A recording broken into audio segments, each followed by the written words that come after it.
Also ahead, a warm meal and warm words, too, for some of the metro area's less fortunate. Some of Albuquerque's homeless and hungry are getting an early Thanksgiving dinner right now. Joy Junction is offering turkey and all the trimmings to hundreds of people at the Albuquerque Convention Center until 2 o'clock. This is the 26th year for the pre-Thanksgiving feast. Joy Junction will also offer Thanksgiving dinner tomorrow at its shelter on 2nd Street that starts at 2 o'clock. Well done, as always, right there. Now, Action 7 News. More in the morning. Coverage you can count on. Well, volunteers are putting the final touches on a Thanksgiving tradition that feeds everyone in need of a holiday feast. This afternoon is Joy Junction's annual Thanksgiving dinner. And we want to welcome Jeremy Reynolds, the president of Joy Junction. He's joining us now with a little bit more on what this event means to the Duke City. Jeremy, I've heard lately on the radio a lot of the commercials for Joy Junction, and especially this year, it's so important that people know the need. Yeah, it really is important. The need is absolutely huge. We feed people, well, rather we feed not only people who have a home, but we feed people who are sort of marginally home, people who really don't have any money to buy a great dinner like the one we'll be serving here at 2 p.m. today. And you know what? This is also our 25th continuous dinner since I began this ministry back in 1986. Wow, Jeremy, 25 years, that's some accomplishment. I know over the years you've seen the ups and downs with the economy recently over the past year or two, especially you mentioned that people who live paycheck to paycheck, it could just be one paycheck away from needing a service like this. Have you seen more people coming to you for services?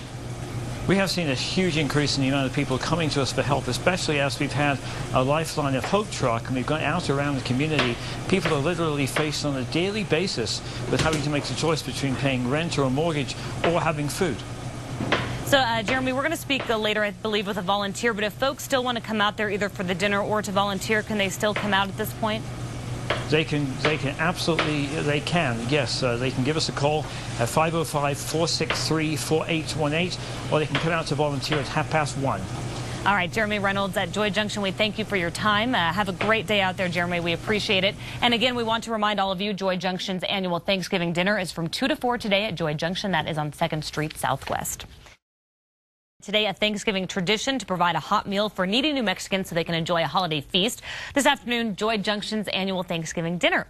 And joining us now is Jonathan Matheny with Joy Junction. Jonathan, you're talking about volunteers. Now, we know that it's always important for people to volunteer to give time to the community, but I talked to Jeremy Reynolds earlier about why this year a lot of people who didn't think they would be in need of food this year are in fact going to be going to your dinner. So it kind of brings it back to home that it could be any of us. Is that why volunteering is so important? Well, volunteering is important because it actually helps us get the community involved as well, and they can see that it can happen to anybody. We're using more of an integration interaction approach, so everybody can see how it affects everyone. So volunteers, you know, you already obviously have folks in place this morning. If more people want to come out and help, what can volunteers expect to do over there at Joy Junction today? A little bit of everything. The way we run the meals are almost restaurant style, so all of the residents, all of our guests, anybody that needs to eat sits down and the volunteers take care of them, all the way to drinks, silverware, plates, everything. And, you know, Jonathan, we talk about this every year. It's always around the holidays that people tend to ramp up their volunteer efforts. It makes you feel good around this time of year, but it's important throughout the year. Joy Junction always needs volunteers. Is that right? That is correct. Most people just seem to remember us right around the family seasons, but all the lean months in the beginning of the year and throughout summer, we can always use volunteers.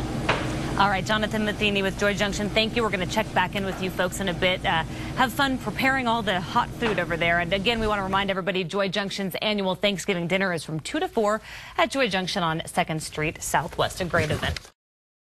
Volunteers are putting the final touches on a Thanksgiving tradition that feeds everyone in need of a holiday feast. This afternoon is Joy Junction's annual Thanksgiving dinner, and we have Jeremy Reynolds, the president of Joy Junction, joining us. And Jeremy, you said 25 years you've been putting on this event. It's so important to folks here in the Duke City and the surrounding area. This year it's especially important. Tell us why.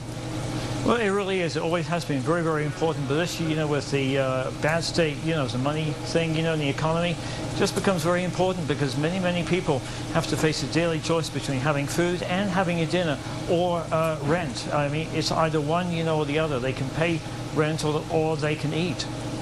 And Jeremy, you know, maybe explain this. I think a lot of people think of Joy Junction, they think of homeless folks, people who don't actually have a roof over their head, but explain to people that people coming to Joy Junction are people with families, people who have homes, people just trying to make ends meet. It's not maybe what we think of when we think of feeding the hungry.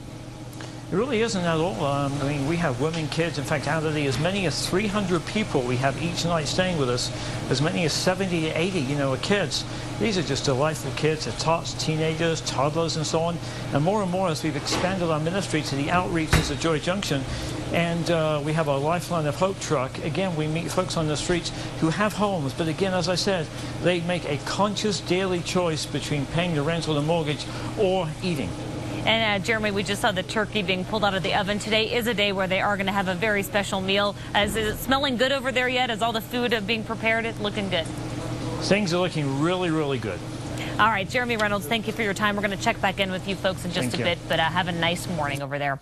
Again, Joy Junction's annual Thanksgiving dinner is from 2 to 4 this afternoon at Joy Junction. That's on 2nd Street Southwest. Well, today a Thanksgiving tradition to provide a hot meal for needy New Mexicans so they can enjoy a holiday feast. This afternoon, Joy Junction's annual Thanksgiving dinner. And joining us now is Michael Cedillo with Joy Junction. He's the food services manager over there. I want to thank you for joining us this morning, Michael. And we want to ask, you know, what does it take? How much food does it take to feed all of these people today? Well, today we're cooking about 15 to 20 turkeys. We're doing about 10 hams, 5-pound hams, and we're doing about 150 mashed potatoes, pounds of mashed potatoes. We're probably doing about 200 pounds of stuffing, and it takes quite a big production to get it going. I can imagine, and you know, you're giving up your time, obviously volunteering there. What does it mean for the folks who come in, not just on Thanksgiving, but on a regular basis to get these meals? Because it's great quality food, you're feeding them a hot meal. What's the response that you get from people who really need it? The response that we get is really grateful and a lot of gratitude that goes on over here. If it wasn't for us, there would probably be about 300 people not getting their Thanksgiving dinner today. And it's just really rewarding and gratifying work, and you just couldn't find a better place to do it at. And, you know, before I let you go, Michael, what about the kids? I know Jeremy Reynolds said we forget how many kids are in need. It's not just adults. It trickles down to the little ones. What do you see on their faces when they come in for a hot meal, especially on Thanksgiving?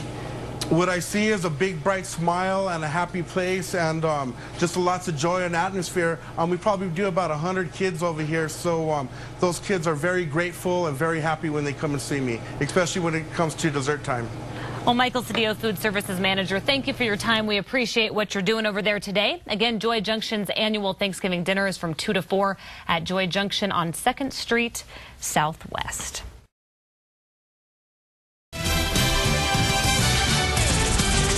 It was a busy Thanksgiving afternoon at Joy Junction Homeless Shelter in Albuquerque. The shelter served more than 300 Thanksgiving meals today, on top of several hundred yesterday. But that's just a drop in the bucket. Joy Junction says it's on pace now to serve nearly 200,000 meals this year, up nearly 40,000 from last year. But the shelter says without a matching increase in donations, it may have trouble meeting the increasing demand. Now, Action 7 News live at 10. Coverage you can count on. New Mexico's largest homeless shelter is giving people in need a chance to be thankful, especially with all the donations that made their dinner possible. Today was the shelter's 25th annual traditional Thanksgiving dinner, and they had about 1,500 homeless guests to feed. And the founder of Joy Junction says of the thousands of meals they provide every year, today is one of the most important. We do the very best we can to give them an absolutely great dinner, give them an awesome time, make them feel, even if they can't be at home, to make them feel at least things are not as bad as they could be otherwise if they're on the streets. 45% of the shelter's giving happens in the last 6 to 7 weeks of the year.